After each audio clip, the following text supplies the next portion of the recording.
సువాసిని స్వరూపమునకుండేటటువంటి ప్రధానమైన లక్షణమేమి అని ఒక ప్రశ్న. సువాసిని అంటే సువాసిని సువాసిన్యర్చన ప్రీత అని లలితాపరాభట్టారికా స్వరూపానికి 2 నామాలు. సువాసిని ఆమె, సువాసినిగా ఈ లోకమునందున్నటువంటి స్త్రీలు. సువాసిన్యర్చన ప్రీత, అటువంటి సువాసినుల చేత అర్చింపబడుట యందు ప్రీతి పొంది ఉండేటటువంటి తల్లి. సువాసిని అన్న మాటకు అర్థం కేవలముగా వివాహమైనటువంటి స్త్రీ అన్నది మాత్రమే అర్థం చెప్తే, నిర్వచనం చెప్తే అది సంకుచితమవుతుంది, దాని పరిధి తగ్గించినట్లు అవుతుంది. సువాసిని అన్న మాటకి యథార్థమైనటువంటి అర్థం కేవలం పెళ్ళైపోయిన ఆడది అని కాదు. ఇప్పుడు శారదానవరాత్రులు వస్తున్నాయి, ఇంకా ఆశ్వీజ మాసం కొద్ది రోజుల్లో. అప్పుడు సువాసిని పూజ అని చేస్తారు ప్రత్యేకంగా. ప్రతిరోజు సువాసిని పూజ, బాల పూజ ఉంటాయి, కుమారి పూజ. అందులో సువాసిని పూజ చేసేటప్పుడు చాలా చోట్ల లక్ష్మీదేవి యొక్క నామములతో కానీ లలితాష్టోత్తరం కానీ చేస్తూ ఉంటారు. కానీ అది కాదు, కల్పం అలా లేదు. సువాసిని పూజ చేసేటప్పుడు సువాసిని పూజకి సంబంధించిన నామములనే చదవాలి. సువాసిని పూజలో ఈ లోకమునందు వివాహమైనటువంటి ఒక గృహిణి ఎందుచేత పూజ పొందడానికి అర్హురాలైందో తద్విశేషములను సమన్వయం చేస్తూ నామములు చెప్తారు. ఆ నామముల చేత ఆమె పూజార్హత పొందినది అన్న విషయం మీకు అర్థమవుతుంది. పరదేవత సువాసిని, పరదేవతా లక్షణము ప్రకాశించినటువంటి గృహిణి సువాసిని. ఏమిటి దానర్థం అంటే, సువాసినికి కేవలముగా మంగళసూత్రం, నల్లపూసలు, మట్టెలు, సిగలో పువ్వులు, చేతికి గాజులు, చెవికి తాటంకములు ఇవే ప్రధానం కాదు. కొన్ని గుణములు ప్రధానములై ఉంటాయి. అందులో మొట్టమొదటిది ఏది అంటే పతిభక్తి కలిగినటువంటిదై ఉండాలి. రెండవది బంధుజనుల యందు విశేషమైనటువంటి ప్రీతి కలిగినదై ఉండాలి. అన్నదానం చెయ్యడంలో, ఇంటికొచ్చినటువంటి అతిథికి అన్నం పెట్టడంలో అన్నపూర్ణా స్వరూపము యొక్క అంశని పొందినదై ఉండాలి. ధర్మమునందు విశేషమైనటువంటి అనురక్తి కలిగినదై ఉండాలి. పెద్దల చేత మన్నన చేయబడినటువంటి నడవడి కలిగినదై ఉండాలి. అందుకే సీతమ్మ గురించి చెప్తూ వాల్మీకి రామాయణం సుందరకాండలో ఆ తల్లి ఎంత గొప్పది అంటే మాన్యాగురు వినీతస్య అంటారు వాల్మీకి మహర్షి. ఆమె పెద్దల చేత పొగడబడినటువంటి నడవడి కలిగినటువంటి తల్లి, అంచేత పెద్దల చేత అభినందింపబడినదై ఉండాలి. అటువంటి లక్షణములు కలిగి ఉన్నదైతే ఆమె సువాసిని పూజ పొందుటకు అర్హురాలు. కేవలము పెళ్ళైపోయిందండి అందుకని తీసుకొచ్చి సువాసిని పూజకి కూర్చోపెడతాను అంటే నాకేం అభ్యంతరం లేదు, కానీ శాస్త్రం అలా అంగీకరించదు. కేవలం పెళ్ళవడం సువాసినిత్వం కాదు, పెళ్లి అయిన తరువాత ఈ గుణములను పొంది ఉండడం సువాసినిత్వం. ఆమె పుత్రపౌత్రాభివృద్ధి యందు అనురక్తి కలిగినదై ఉండాలి. నేను కొడుకుల్ని మనవల్ని చూడాలనేటటువంటి ఉత్సాహము కలిగినదై ఉండాలి.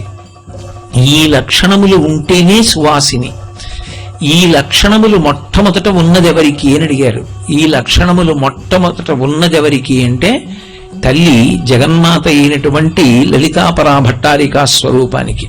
ఆ తల్లి సువాసిని. అందుకే లోకంలో ఆమె అనుగ్రహము ఎవరి యందు ప్రసరించిందో వాళ్ళు కూడా సువాసినిత్వమును పొందుతారు. ఆ సువాసిని అసలు నిత్య సువాసిని అయిన అమ్మ సువాసిన్యర్చన ప్రీత, సువాసినుల చేత అర్చన పొందుట యందు ప్రీతి కలిగి ఉంటుంది. మీరు చూడండి, మనకి ఏదైనా ఒక వ్రతం చేస్తున్నారు అంటే ఆడవాళ్ళకి సంబంధించినంత వరకు ఒక ప్రత్యేక నియమం ఒకటి ఉంటుంది. ఏమిటది అంటే స్త్రీలు చేసేటటువంటి వ్రతములన్నీ కూడా 2గా మారుతాయి. ఒకటి వివాహపూర్వమునందు చేసేవి, ఒకటి వివాహానంతరము చేసేవి. వివాహపూర్వం చేసేటటువంటి వ్రతాలకన్నిటికీ ప్రయోజనం ఒక్కటే, మంచి భర్త రావాలి. వివాహానంతరము చేసేటటువంటి వ్రతములకన్నిటికీ ఫలితము ఒక్కటే, నా భర్త, నా మరిది లేదా మరుదులు, నా అత్తింటి వారు, బిడ్డలు, పుట్టింటి వారు కూడా సౌఖ్యంగా ఉండాలి. మొదట అత్తింటి వారిని చెప్తుంది, తర్వాత పుట్టినింటి వారిని చెప్తుంది. మగవాడు అలా చెప్పడం. ఆడదొక్కతే చెప్తుంది. అందుచేతనే ఒక స్త్రీని ప్రశ్నిస్తే అమ్మ మీరెవరు అని అడిగితే నేను ఫలానా వారి కోడలని చెప్తుంది. అది వైదికం. అందుకే సీతమ్మ పృథివ్యారాజసింహానాం ముఖ్యస్య విదితాత్మనః స్నుషా దశరథస్యాహం శత్రుసైన్య ప్రతాపినః అంటుంది. స్నుషా నేను ఫలానా వారి కోడల్ని, దశరథ మహారాజు గారి కోడల్ని అంటుంది. అందుకే మీరు ఇవాళ వరలక్ష్మీ వ్రతాన్ని చూసి ఉంటారు. వివాహ పూర్వం వివాహానంతరం కూడా ఆడది చేసేటటువంటి వ్రతంలో తన కొరకు అని ఏమీ చెయ్యదు. తన కొరకు అని చేసుకునేది ఏమి ఉండదు. మరి ఆమె ఏమి ఆమె యొక్క సుఖము, ఏది ఆమెకి ఆనందదాయకము అంటే ఆమె భర్త సుఖమే ఆమె సుఖం, ఆమె అత్తింటి వారి సుఖమే ఆమె సుఖము, ఆమె పుట్టినింటి వారి సుఖమే ఆమె సుఖం. వారి దుఃఖము ఆమె సుఖము కాదు, వాళ్ళ దుఃఖం ఆమె దుఃఖం. తనకి అంటూ సుఖము లేనిది కనుక, అంత త్యాగమూర్తి అయి జీవిస్తుంది కనుక సువాసినిత్వము కలిగినటువంటి ఆడదాని వలన నెలకి పడేటటువంటి 3 వర్షములలో ఒక వర్షం పడుతుంది అన్నారు. మీరు ఇవాళ వరలక్ష్మీ వ్రత కల్పమును చూసి ఉంటారు. కల్పము అంటే ఇలాగే చెయ్యాలి అని ఋషి శాసనం చేస్తాడు. దాన్ని దాటి మీరు చేయకూడదు. మన ఇష్టం వచ్చినట్టు మనం చేశామనుకోండి, అప్పుడు ఆ వ్రతము సిద్ధిస్తుందా అంటే అనుమానాస్పదం. వ్రతం చేసే ముందు గోమయంతో అలకలేదు. మీరు ఎక్కడ మంటపం పెడుతున్నారో అక్కడ గోమయంతో అలకకుండా వ్రతం చేశారు. ఇప్పుడు వ్రతం సిద్ధిస్తుందా అని నన్ను అడిగారు అనుకోండి, నేనేం చెప్తానంటే అనుమానం అమ్మా అని చెప్తాను. ఎందుచేత భూమికి శుద్ధేది. అక్కడ మీరు పరదేవతని ఆవాహన చేసి వ్రత సిద్ధి పొందాలి అంటే ఆవిడ కూర్చోడానికి యోగ్యత ఉండాలా? ఆ యోగ్యత ఉంటే కదా ఆవిడొచ్చి కూర్చోవడం. అలా కూర్చోవాలి అంటే ఆ భూమి శుద్ధి పొందాలి. భూమి శుద్ధి పొందాలి అంటే ఒక్కటే కారణానికి శుద్ధి పొందుతుంది, గోమయం చేత అలకాలి. ఆ గోమయం చేత అలకకుండా చేశారనుకోండి, అక్కడ వచ్చి లక్ష్మీదేవి కూర్చుంటుందా అంటే చెప్పడం కష్టం. అందుకే ఋషి ఎప్పుడు చెప్పినా కల్పంలో కథ ఉంటుంది. కథనందు మీరు ఎలా చెయ్యాలో చెప్తారు. వరలక్ష్మీ వ్రతం చేసేటటువంటి వారు ముందు రోజు వరలక్ష్మీ వ్రతం కథ చదవాలి. ఆ రోజు చదువుతానండి అంటే అయ్యయ్యో ఇలా చేయకుండా ఉంటే బాగుండేదనడానికి పనికొస్తుంది. ముందు రోజు వ్రత కథ చదివితే ఓ ఇలా చెయ్యాలన్నమాట అని తెలుస్తుంది. కలశ పెట్టారు, పంచపల్లవాలు లేవు అందులో, ఇంకేం కలశ? ఆ గోమయంతో శుద్ధి లేదు, తండులములను సమర్పించడానికి బియ్యం చల్లి నూతన వస్త్రం మీద మంటపం వేయలేదు, అన్ని దోషాలే. ఈశ్వరానుగ్రహం ఉంటే దోషాలన్నీ తొలగుతాయి, అది వేరు మాట. కానీ అలా అని దోషాలే చేస్తే ఎలా? అసలు ఈశ్వరుని యందు భక్తి అన్న మాటకు అర్థం చెయ్యవలసిన పని చెయ్యవలసిన రీతితో చెయ్యాలనేటటువంటి కుతూహలం ఒకటి ఉండాలి కదా. కాబట్టి ఏది ఎలా చెయ్యాలో అలా చెయ్యాలి. మీరు చేసినప్పుడు వ్రత కథలో ఒక మాట చదివి ఉంటారు. ఆమె ఏదో పూజ చేస్తే, తపస్సు చేస్తే లక్ష్మీదేవి ఆమెని అనుగ్రహించిందని లేదు వరలక్ష్మీ వ్రత కథలో. చారుమతి ఆమె పేరు. చారుమతికి లక్ష్మీదేవి ఎందుకు స్వప్న సాక్షాత్కారం ఇచ్చింది, ఎందుకు కనపడింది అంటే భవిష్యోత్తర పురాణంలో దానికి కొన్ని కారణాలు చెప్పారు. ఆమె మామగారి యందు విశేష గౌరవము కలది, మొట్టమొదటి మాట చెప్పారు. అసలు ఒక కోడల్ని పలకరించగానే మామగారి కోడల్ని అని చెప్పాలి. మామగారిని పలకరిస్తే నా కోడలు అని ఆయనకి మురిపం ఉండాలి, అంత ప్రేమ ఉండాలి కోడల మీద. మామగారిని గౌరవించింది, భర్తని సేవించింది, అత్తని బంధువుల్ని మర్యాద చేసింది, ఇంటికొచ్చిన బంధువులకు అన్నం పెట్టింది, పిల్లల్ని ప్రేమతో చూసుకుంది, రోజు 2 గంటలు పూజ చేసింది. చారుమతి అని ఎక్కడా లేదు. అంటే ఎలా ఉండాలో చెప్పింది ముందు. పూజ మీ ఆయన చేస్తాడు, నువ్వు ఆయనకి మడి నీళ్లు పెట్టు. మీ ఆయన పూజ చేస్తాడు, బయటికి వచ్చేప్పటికి నువ్వు ఇడ్లీ పెట్టు. నీకు పూజ అంతే. పతి సేవనమే పూజ. అది ఎవరు చేసిందో ఆమెకి లక్ష్మీదేవి అనుగ్రహించి దర్శనమిచ్చింది తప్ప చారుమతి తపస్సు చేసింది, చారుమతి ఇంట్లో పనులు మానేసి పూజలు చేసిందని భవిష్యోత్తర పురాణంలో లేదు. మీరు కూడా ఇవాళ చదివి ఉంటారు. సువాసిని అంటే ఆమెకి కొన్ని లక్షణములు ఉంటాయి.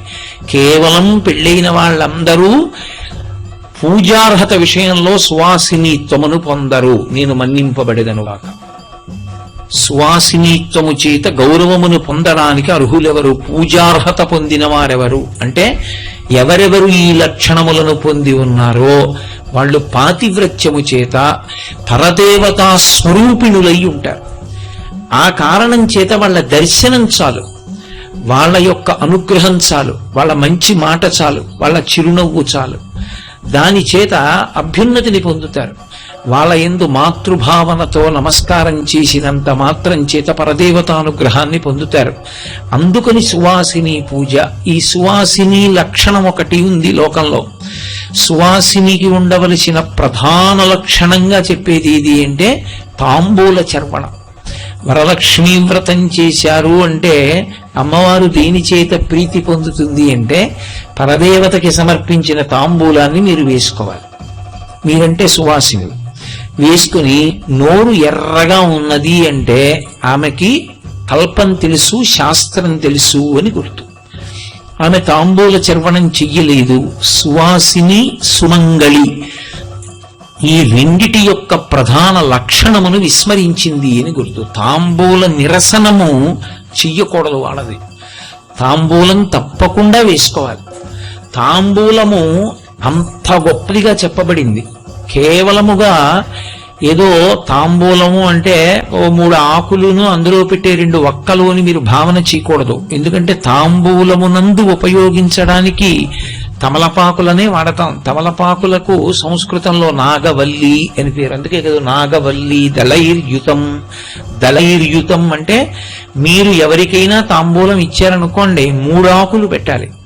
3 ఆకులు పెట్టలేదు అంటే 5 పెట్టాలి. బేసి సంఖ్య మీద ఉంచాలి.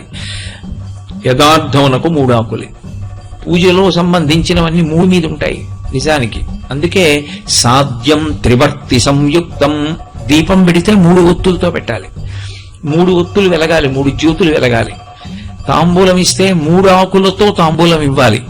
కాబట్టి నాగవల్లి దళైర్యుతం. దళం మారేడు దళం అంటాం కదా, తులసి దళం అంటే 3 ఆకులతో ఉన్నది అని. దానికి నాగవల్లి అని పేరు. నాగవల్లి అని పేరు ఎందుకు వచ్చిందని అడిగారు. సంస్కృతంలో ఏదైనా ఒక అక్షరాన్ని ఉచ్చరించినా దానికి అర్థం ఉంటుంది. ఏ అర్థం లేనటువంటి అక్షరములు ఉండవు. సంస్కృత భాషలోనూ తెలుగు భాష ఇలాంటి ప్రాచీనమైనటువంటి దేవదత్తమైన భాషల యందు అర్థం పర్థం లేని నిశ్శబ్దాక్షరములు ఉండవు. అవి ఎందుకు పనికిరావండి, ఉత్తిని అలా ఉంటాయి, వాటిని ఉచ్చరించక్కర్లేదండి అని అక్షరాలు ఉండవు. అవి మిలీచ్చ భాషలకు, అర్థం పర్థం లేని భాషలకు ఉంటాయి. COULD కుళ్ళు అనకూడదు, కుడ్ అనాలి. మరి ఎల్ ఎందుకంటే సైలెంట్ లెటర్. అటువంటి దిక్కుమాలిన సిద్ధాంతాలు సంస్కృతానికి తెలుగుకి ఉండవు. అందుకే అవి అంత పరిపూర్ణత కలిగినటువంటి భాషలయ్యే. అందుకే పరమేశ్వర ఆరాధనము కూడా సంస్కృత భాష ఎందే, సంస్కృతంలోనే చేస్తారు. ఎందుకంటే అది భావమును ఇమర్చుకోగలదు, ఆవిష్కరించగలదు. అటువంటి సంస్కృత భాష యందున్న ప్రతి పదానికి ఆ అర్థం ఎందుకు వచ్చిందో అమరకోశం చెప్తుంది. అమరకోశం సంస్కృతానికి సాధికారిక గ్రంథం. అమరకోశము అంటే అమరము సంస్కృతము, అందుకని దాని యొక్క అర్థములు చెప్పిన కోశము కాబట్టి అమరకోశం అనుకోకూడదు. అమరసింహుడు జైనుడు. ఆయన శంకర భగవత్పాదాచార్య స్వామి వారితో వాదన చేసి ఓడిపోయాడు. ఓడిపోతే ఆయనకి చాలా బాధ కలిగింది. అరే, నేను శంకరులతో వాదనలో ఓడిపోయానని తాను రచించిన గ్రంథములన్నీ అగ్నిహోత్రంలో పడేశాడు.